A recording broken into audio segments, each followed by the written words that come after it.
Hey there friends, it's your old pal Blaze2k, and today we're going to be talking about the Xbox ROG Ally, and specifically one big letdown that I have specifically, and that is the screen. It's just not doing it for me. And that's what we're going to be talking about in this video. Why I'm a little bit disappointed that Asus and Xbox decided to go with this screen in particular, and why it's a little bit of a letdown when it's compared to other devices out there like the Nintendo Switch 2. We're going to talk about it in this video, but first please like, subscribe, click the bell icon. Your support means the world, and it really helps push this video out and help get people talking about the Xbox Ally. It's not all good news. There is some little letdowns and little issues I have here and there, and we're going to be covering them in this video. But yeah, like, subscribe, click the bell icon, and check the links down below in the video description. There's links to the JSOX 12-in-1 dock, which I highly recommend if you're going to be getting one of these or a handheld gaming PC in general. I've got a review for it on my channel. Go check that out. It is amazing. It is the best. And go check out some other cool accessories too.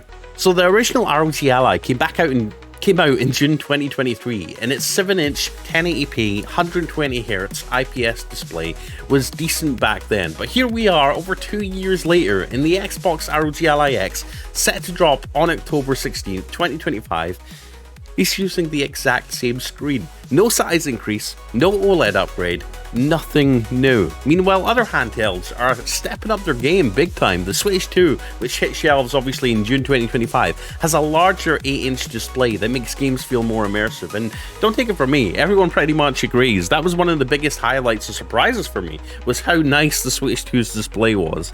Now, whether you're exploring Hyrule or racing in Mario Kart, it just elevates that experience, having that bigger display. And the Switch 2, let's not forget, is really skinny, really small, and actually smaller than the ROG Ally. So for it to fit in an 8-inch display as opposed to the 7-inch in the ROG Ally X, the Xbox one, it's just a little, it just baffles me a little bit. Now, that means we're obviously going to get the bezels on top of the ROG Ally X. As you can see, there's pretty significant bezels at the top and bottom of it. I wish they'd went for a 16:10 display instead of the 16:9. I want a bigger display. It's been years already. Come on, give us something that can compete and look good like the Steam Deck OLED or the Nintendo Switch 2. Even go back to the Lenovo Legion Go, which came out in October 2023. It rocks an 8.8-inch QHD display, giving you tons of space for crisp visuals, especially those games that have small UI elements and stuff. It just makes it easier in your eyes. I'm not getting any younger. I need to see things. My eyes are getting worse. But it's also great for multitasking, right? And, you know, just doing things if you don't have a monitor on hand that you want to dock it up to. And it lets you soak in those game worlds and just make things a little bit more immersive, like I said. And then obviously there's the Steam Deck OLED, which is my favorite. I still use it to this day, every day. I was just streaming Battlefield 2042 on it the other earlier, and last night, sorry, in bed, and Rainbow Six Siege. And yeah, I love the OLED display, the deep inky blacks that make dark scenes in games like Resident Evil just really pop like nobody's business, right? And obviously HDR support is something I enjoy on the Steam Deck. The new Xbox ROG Ally is not OLED, it's not bigger, and it doesn't have HDR. One thing it does have though is VRR, variable refresh rate, which smooths out the frame rate in a lot of games and makes things feel a little bit more buttery smooth. I'll give it that. But again, they have upgraded everything else on the Xbox ROG Ally. The battery, the RAM, the storage, the APU to make it more powerful, the design with better grips on the back. Some like them, some don't like them. I get that. They've upgraded everything else, but they've left the screen stuck in 2023, and that's a real disappointment, folks. Now, I've watched the Fox's video, and if you haven't watched it, I highly recommend you go check out the Fox's breakdown from Gamescom. I'll put a link down below in the video description to where you can go watch it. He does a really deep breakdown. He spoke to the Xbox team, talked about it, asked questions, and he points out some really cool stuff, like how the controller on the Xbox ROG Ally is now a first-class citizen, which means and gives it a lot of benefits, right? You can now use the controller in just about everything. It's detected across the entire system. You can navigate the desktop or Xbox full screen mode easily, even entering your PIN or alt tabbing by holding the Xbox button, pressing X to instantly close a game. That's really slick, like the Steam Deck's quick exit. Power optimizations are looking good as well, but Fox saw it downloading Fox also saw it downclocking the APU to save power while still pushing high FPS in games that maybe don't use as much processing power and GPU power, to which would help it compete with SteamOS's efficiency. So that's a really good win for Windows devices, right? That's something that we don't already have in Windows devices. So I'm glad that Microsoft and Xbox are working together. The touchscreen swipe gestures, left for the game bar, bottom up for the Alt tab, and right for notifications are really intuitive and handy. But here's the kicker. The Fox also flags some gaps that show where the Xbox ROG Ally just kind of falls short compared to some of the other devices. No multi-monitor support at launch for the Xbox full screen mode. So you basically got to go into desktop mode if you're wanting to have multiple game monitors and displays. You can't have desktop mode on one display, have your game on another display, or the Xbox interface on one display. That support isn't baked in at launch. So you've got to switch to the desktop for that, which isn't a deal breaker by any means, but it does break that seamless console experience and vibe, right? And here's another kicker, which I'm really disappointed about. Sleep and resume aren't great either. So the Z2E Extreme chip uses modern standby, and waking from sleep with a controller might need an old Xbox One adapter. There's no built-in mouse emulation from Microsoft either, so games like Nier Automata or Max Payne 3 that need keyboard and mouse input can leave you stuck unless Asus adds it into the Armory Crate component. And again, just one thing that really bugs me is there's no really good sleep and resume feature. I mean, that is really necessary in a 2025 handheld gaming console. You want to be able to play a game, press the power button, put it to sleep if you have to go away and do something, right? You don't want it to be running in the background. You don't want your game to crash when you turn the console back on. These are like core issues that have been on people's minds for years now. I mean, again, the Asus ROG Ally came out a while ago. These are issues that should have been dealt with.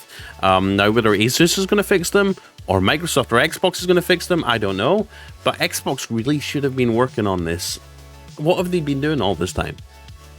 Third-party apps like Riva Tuner for on-screen HUDs, nope, not supported in Xbox mode. You can't even install games from Steam or GOG without exiting to the desktop. So as cool as it is, as much as they advertise, you can use third-party launchers in Xbox's interface. You can't download games from Xbox's interface. You do have to switch to the desktop, breaking that seamless experience, opening the Steam on the desktop back like we were just using a regular ROG Ally, installing the game, etc., and hoping it shows up on the Xbox UI. Again, this whole jarring experience moving back between desktop and the Xbox UI. The Xbox UI was supposed to solve a lot of these issues, so I'm really surprised they've not made a more seamless, intuitive experience for that. Obviously, it seems a lot more clunky compared to the Steam Deck's smooth ecosystem of SteamOS, right?